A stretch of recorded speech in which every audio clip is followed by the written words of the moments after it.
our SodaStream stopped injecting CO2 into the water bottles, so I'm just going to show you how I was able to replace the battery. It's a repair for this, and this SodaStream, there's different generations. Here's what my generation looks like. It's about 2 years old, I believe. Replacement part, a 3-volt battery. It should be $8–10 from home improvement store, and a Phillips head screwdriver. Really simple. Also, it's worth noting, I looked up some how-to sites and on the web, and they had you taking off the whole case, the base, etc.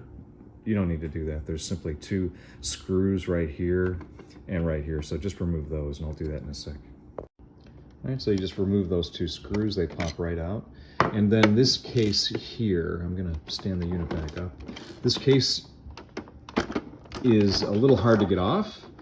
What I would do is take a flat edge screwdriver or a putty knife and something, and just kind of, just without damaging it or anything, just wedge it in the crevice here, and then just give it a twist, and this case will pop off. All right.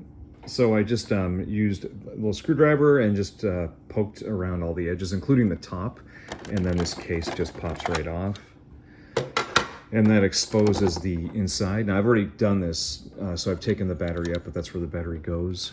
And you simply pop the new 3-volt in and replace what I just did. All right, and there's a little diagram on the inside showing you which way to place the battery.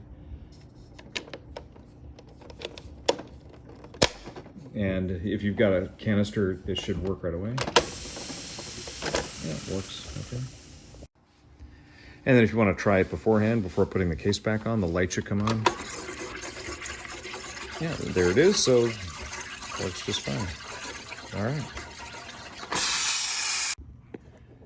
One last little note, when you put these 2 screws back in and you're laying, if you lay it down the way I did, make sure that screw doesn't fall back here, because it will get inside the body of the unit and it's hard to get out. That happened to me, and I just wound up shaking this around until it popped out, but it was a real hassle. So I would just do it probably on its side like that, or standing up, whatever you like.